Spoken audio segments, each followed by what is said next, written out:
Hello everyone, I am back with another video after however many, I was going to say years, I mean it basically is years, I think it might actually be heading towards a year, I think it's probably a few months, uh, but yeah, I'm sort of trying to, recently been planning and kind of want to do more videos as well as writing, so I'm sort of slowly getting there and I think I've got some alright ideas for things to cover, but anyway, enough about that. Today I wanted to talk about Nintendo's recent direct that they had a few days ago. I think it was a couple of days ago now. Uh, and just wanted to sort of talk about some of the things that I thought were really good from the show, what kind of stood out to me. And my history with Nintendo isn't really like I've not played on the platform or any of the platforms for very long. Like it's been, I got the Switch I think in late 2017, the year it came out, but I got it towards the end. And while there were some cool games like Breath of the Wild, I just didn't click with me. Odyssey, Mario Odyssey didn't really do it for me at the time. Even though I enjoyed what was there, just for some reason just didn't feel compelled necessarily to carry on. And then I kind of just didn't really use it for a while. And certain games like Animal Crossing I jumped back into. I've bought several Switch games, either on sale or whatever, and just never really got around to them. So it wasn't until sort of recently that I went back to Breath of the Wild just before Tears of the Kingdom, and something clicked. It's something I want to talk about, but something clicked more there, and then I sort of jumped into Tears of the Kingdom. So, and that I really enjoyed, to be fair, compared to Breath of the Wild. So yeah, that's kind of where we're at. I sort of feel like somehow I've kind of gotten more into Nintendo, and I've always watched the directs. These are always things that I tend to watch, especially around this time of the year. It's always cool to see what everyone's got. And same with Xbox. I've never really been an Xbox player, but it's always cool to, see what's going on over there. And Xbox did just have a really good show as well. Especially Starfield. Very much looking forward to Starfield.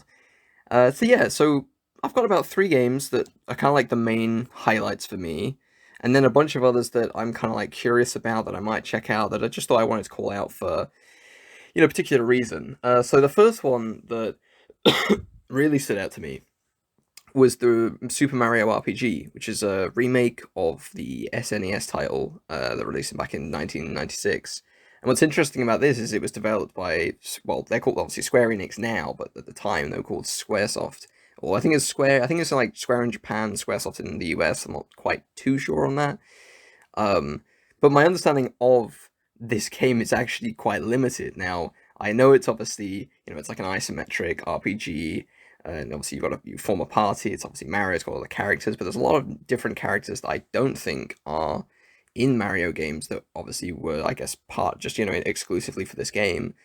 Uh, so I'm kind of, that lack of understanding is what makes this kind of more appealing to me, especially when the original is obviously, I mean, it came out in 1996. That's nearly 30 years ago that came out. So it really is interesting to kind of see this. And the nice thing about this game is, unlike another game I'll talk about, the other Mario game that I'm going to talk about in a minute, this comes out in November, so it's kind of outside of the just ridiculous number of game releases sort of through September and October kind of releases. I think it's November 17th. I'd have to check, so don't take my word for it.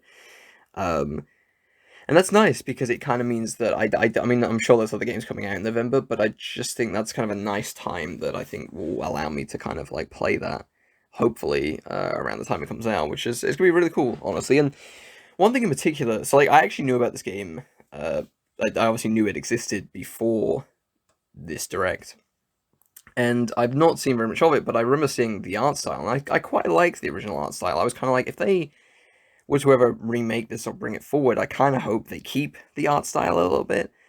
And when I first saw the trailer, I kind of thought they didn't, and I think it's like a mix. It's kind of like a newer, it obviously is much more detailed and polished. But there's something actually I think really interesting about it is that you got the character models that obviously look very high quality, almost similar to Odyssey level, I would say, at least from memory. But then the environments have this weird sort of, I don't want to call them flat, like it's not like not from a not in a bad way. They look obviously more detailed and more polished like the characters, but there's something about them that just kind of retains the sort of aesthetic and sort of visuals of that original game. And I thought that looked really cool, and maybe it was just, maybe I'm wrong, and maybe the full game, when we see more or whatever, it's not the case. But I quite liked that it didn't look like it was just like, you know, incredible graphics everywhere. It was kind of like it felt like it was staying true to the original quite closely, whilst also kind of, you know, elevating it, obviously, you know, more polish and things like that. I think it's just a really nice sort of translation of that original art style. And one of the other interesting things is that I saw a comparison video that actually showed this. It looks like certain, I don't say all, but at least certain, the cutscenes, like sort of the cutscenes they showed in the trailer, those are in the original are actually taking place in game. Like they're kind of like same with the isometric camera angle, and they all take place like that. Whereas in this remake, they're actual like fully rendered cutscenes. So that's actually really cool. I'm curious to sort of see what the story's like in this one, because I think there is obviously it's, I mean it's an RPG, right? So it's I'm assuming it's kind of, you know, I apologize if I'm totally butchering half this because I knowing very little about this and I've not really researched it too much, but I'm kind of not researching it because I'm just looking forward to like checking it out, you know, firsthand and seeing what it's all about. And you know, it's especially when I'm not only kind of relatively new to Nintendo, but you know, this in particular is going to be like a quite a different game. So check out, and it's also more interesting because it was released around the time of Final Fantasy VII and Chrono Trigger, which neither of which I've played the originals of, but knowing how many people, like so many people, praise those games, and it was kind of, you know, that particular time, that era for Square Enix, obviously at the time Square. I think it's just super interesting. So yeah, I'm just looking forward to checking that out in November. And so the next game is obviously another Mario game revealed right at the tail end of the show, uh, and that's Super Mario Brothers Wonder, which is a new 2D Mario platformer side scroller. And from my understanding, it's the first mainline entry since New Super Mario Bros. U released on the Wii U in 2012, which was then obviously later released as a deluxe version in 2019 on Switch, which I do have and I actually played a bit of yesterday. And so that was interesting to sort of play that after seeing the trailer for Wonder. Obviously, it's not exactly the same, and there's some sort of differences, and I've not played very much of it at all at the moment. But that was just I just thought I'd check it out. I was basically waiting for Final Fantasy 16 to like install and whatever, so I was just like, oh, I'm just gonna check out this. Why not? You know, why not after seeing the reveal of this? And so, yeah, it seems like from my understanding, the sort of the main, there's a new mechanic which appears to be you pick up these, I'm going to call them wonder flowers, no idea if that's what they're called, and it seems to change levels and add sort of new mechanics sort of as you go. And so we see one lets Mario kind of, you know, swap between having like really tall and short legs, so it's like really tall and you can, I think you can jump on enemies. I don't exactly know what the application of that is fully. It actually, that particular scene has a art style and sort of like backdrop very reminiscent of the Patapon games, which is I thought that was the first thing I thought of when I saw it. Um, but yeah, then another one kind of moves like the tubes you can jump in. That sort of moves those up and down and sort of moves them around, and that allows you to kind of get to higher levels. And obviously, there's going to be way more of these, and they're gonna. You know, I don't know if they're like power ups necessarily, but they seem to change the levels, and I don't know if you need to collect the flowers or if the flowers are like a temporary sort of modifier for like a certain amount of time. Uh, Again, speaking from a very limited understanding of what these games typically entail.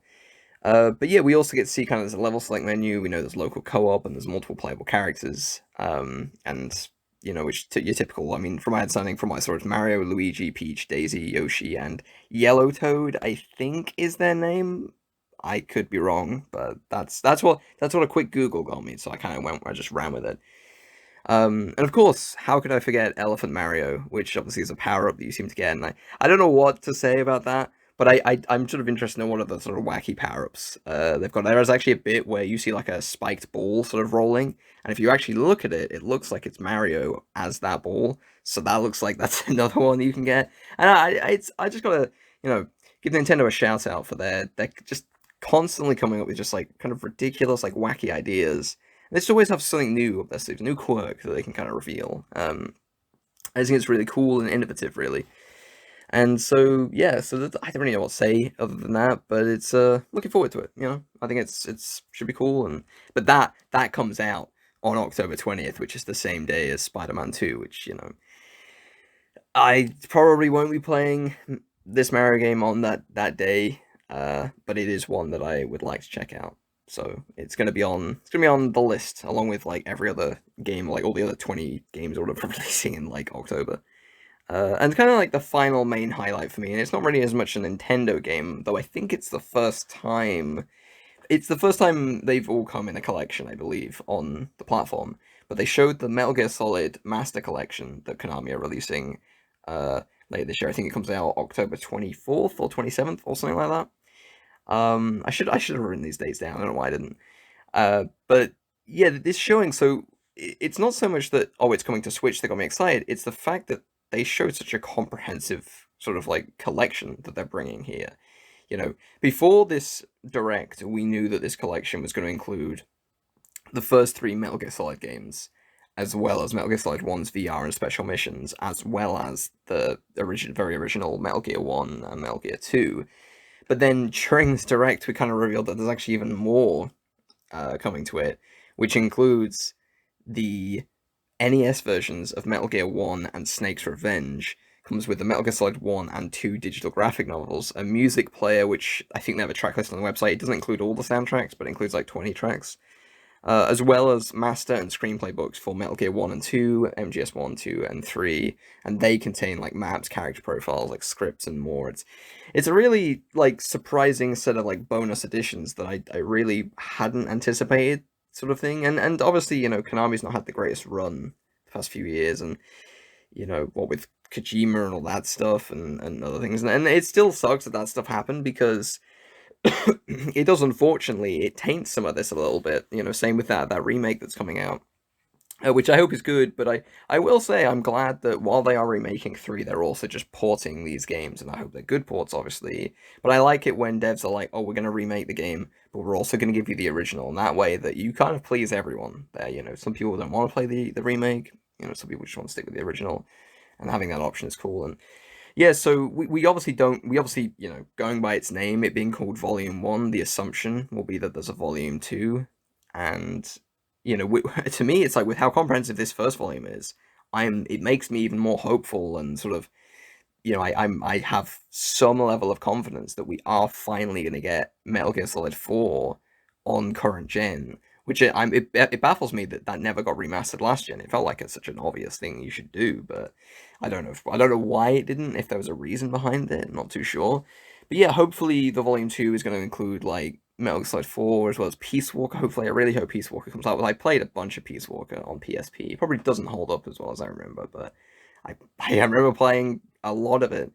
And hopefully, some of the spin-off and other games like Portable Ops, and I personally would really like to see Metal Gear Acid uh, come into one of these collections. Maybe they can do a volume 3, which is like a bunch of spin-off games, and so you kind like it just feels like they're trying to bring everything Metal Gear from all the previous like generations, and they're just bringing it forward and getting it playable on current gen. And I think that's it. I mean, it's important for all devs to do, but I have to, gotta take my hat off to Konami for that one. And I'm sort of, as long as they, hopefully they're good ports, but it's just good to see that they are thinking, after so long of not doing really much by way of like some of these, Metal Gear, it's nice to sort of see such a commitment to bringing all these games forward. So that's really cool. And of course, it's really cool to see all of these games on all the platforms. I believe this is the first time. I mean, it's weird with Metal Gear because all the games have been on all different platforms, but I think like this is probably the first proper time that we've had Metal Gear Solid 1, 2, and 3 on PC. I think I could be wrong, possibly. Um, Same with Xbox. I think Xbox got these before, maybe not Metal Gear Solid 1 though. And Switch, I think this is the first time for Nintendo, other than Snake Eater, the 3D Snake Eater game for the 3DS, I think.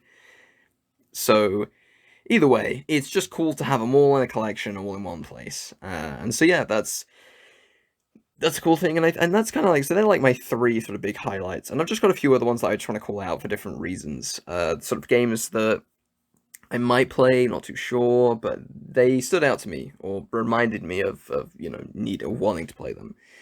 And so the first one, I believe this was announced last year. It seems like it was in early access. It's a game called Mythforce, which is it's very like cartoon art style, inspired by like Saturday morning cartoons. And it wasn't like, it looks like a fun game. It didn't blow me away, but I like the visual style a lot, and that was kind of the thing that drew me into it. And so this might be one I sort of check out. Next is Mario and Rabbids Sparks of Hope. They gave a trailer for its DLC called The Last Spark Hunter, and I haven't played Sparks of Hope, but I've played a bit of Kingdom Battle. My plan was to finish Kingdom Battle and then go on to Sparks of Hope, because it was actually Sparks of Hope that I wanted to try more so, particularly because they have like the exploration and the different planets and things like that. And or is it planets? I think there's different planets. I don't know. I could be like don't take my word for it, but I'm pretty certain there is some aspect like that. There's a lot of like exploration, and it reminded me a little bit of the old sort of like the Ratchet and Clank games. Um, and they also announced there's a demo coming out. I think it might already be out now actually. And so that I probably will check that out. But then it's like, oh, but then I'm probably gonna have ditching the first if I like the second, which is what I did with Zelda. And I don't want to do that. Like I don't, Um, but yeah, next is a game called Headbangers Rhythm Royale, which is just a totally ridiculous game where it's a rhythm based like party game like battle royale where you play as a pigeon, and I think it's about 30 players, and I guess you just dance or do these different mini games or whatever to win, and it's obviously last pigeon standing. It's in like the same vein as Fall Guys, where it just looks like a just ridiculous and stupid and fun kind of thing. And the best part about it is it's got crossplay as well, so that's a thumbs up for me. And I don't know if it's free to play when it's coming out, but this is one I'm probably going to check out. Whether I'll play much of it, who knows. The next one is something that I wasn't really bothered about, and I'm still not. But there is a demo coming out for it next Wednesday, the 28th, I think. And that's Pikmin 4, which obviously is another sort of exclusive, first party exclusive for Nintendo coming out. And I'm honestly not quite sure what Pikmin is and what it's about, what the goal of the game is. I got some semblance of an idea of what the gameplay is like, obviously, from the what they showed at the direct, and certain things look kind of cool, but I still don't fully understand it. I'm kind of a bit lost on what Pikmin is, but with this demo, I might check that out. And so, while I don't think I'll be getting Pikmin for a release, it'll be nice to sort of check out that demo and sort of see what it's like. I've got a couple more. The second to last one here is a game. It's a platformer that I believe it's made by the team that made Sonic Mania, and it's called Penny's Big Breakaway. And it's a 3D platformer, and it doesn't come out till next year, but it has this like really almost like psychedelic like art style, like visuals, and it just I don't know what it was fully. It's just that these levels just sort of looked very dense with a lot of enemies and a lot of traps to kind of dodge, and it looked like quite a fast-paced platformer. And there's something about it that sort of stood out. And yeah, and as I said, the art style's very striking. Um, I don't know if I'll necessarily definitely play it when it comes out, but it is one that stood out to me. It sort of when I was watching, I was like, oh man, I could see myself playing this, and it reminds me I want to play Sackboy, which I've had again. I have many games that I'm like I'll get to eventually, just build up a collection, a massive backlog. And Sackboy is one of those that it kind of reminded me a little bit of that, and obviously I want to get to Sackboy at some point. So another platformer, cool to see platformers still going, and that's kind of on top of obviously not only what Nintendo showed with Mario, but also with Sonic Generations, which comes out at some point. I don't know when it actually comes out, but yeah, it's just cool to see platformers sort of still going, both 2D and 3D. And then the last game, again, this is a series that has been going for a long time, and I know very little about. Uh, but Star Ocean: The Second Story R, which, of course, with the random names that make zero sense to me as a non-player of the games. Uh, what drew me into this was its art style. At first, I thought it's kind of evoking some of that like HD 2D style that Octopath Traveler and I think Triangle Strategy uses. And it's not exactly the same, but the kind of the sprites, the kind of pixel art, sprite characters, and the kind of realistic lighting and kind of environments, and it's a really nice art style. And as I said, while it's not the same, this one looks kind of cool. And so yeah, very very very new to JRPGs, very new to Star Ocean, and so who knows if I'll check this out. But I just thought I'd shout that out because it looked like a nice little game, and maybe at some point I will get to that. But I know there's plenty of Star Ocean games, and I think this is actually, well, I don't know if it's a remake. I should have checked that beforehand, but it might be a remake. I'm not quite sure. Um, But yeah, they're kind of like the main highlights, I suppose, and that I've from the show. And like it's funny because, like, as I said, there's plenty of games at this show that I'm like, oh man, I'd like to play that. Oh, and that look cool. And there's obviously these headlines, and so I don't want to like say that the other games there aren't cool, because I think nearly every game actually at this direct I actually thought was just a really, I mean, it was a nice show. I always enjoyed directs, but this overall was just a really solid direct. I think it was about 30 games, and they just move at such a brisk pace, and just a really solid show, honestly. And I think it's one of the best directs that I've seen, and I think a lot of people share that sentiment. And it's even better because just last month they dropped Tears of the Kingdom, which is of course one of their biggest and most successful games of all time.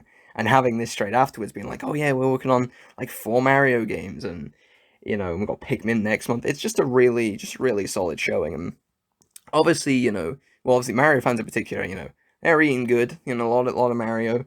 But there's still things to learn about. We don't know about the next 3D Mario, which I just assume is in development. Metroid Prime 4 exists, I think, out there, and whatever's going on with that. And of course, the next Switch, we still don't know when that's gonna come out and what's happening with that. But it appears that this current Switch is here to stay for quite a while, and Nintendo sure have got a lot of games that are coming out, a lot of big hitters kind of things. So, yeah, I'm looking forward to checking out all these titles here at some point. Hopefully, this end of this year is going to be wild for the number of games coming out. And yeah, so that's kind of it. Not really much else to say for now. As I said at the beginning, hopefully going to be doing more videos and articles. Don't want to commit too much. I'm kind of like just trying to work through things. I like trying to do video versions, almost like a small, like, short podcast of each of these articles. And so that's kind of what this is. This is actually going to go alongside a written article, so you can kind of read that for more of probably a comprehensive write-up rather than me kind of rambling unscripted for, now 22 minutes. But yeah, if you've been, listening this far, let me know in the comments, like, what you liked from this direct, what you're excited for. There's been a lot of games to look forward to. And maybe I probably need to educate myself as well on certain aspects of Nintendo. But that's hopefully what I'm going to do through playing, like, Mario RPG. And so, yeah, it will be cool to sort of play these games and learn about what's to come. So, yeah, anyway, thank you for listening, for watching, and I'll see you on the next video or whenever. Have a good one, and ciao ciao ciao.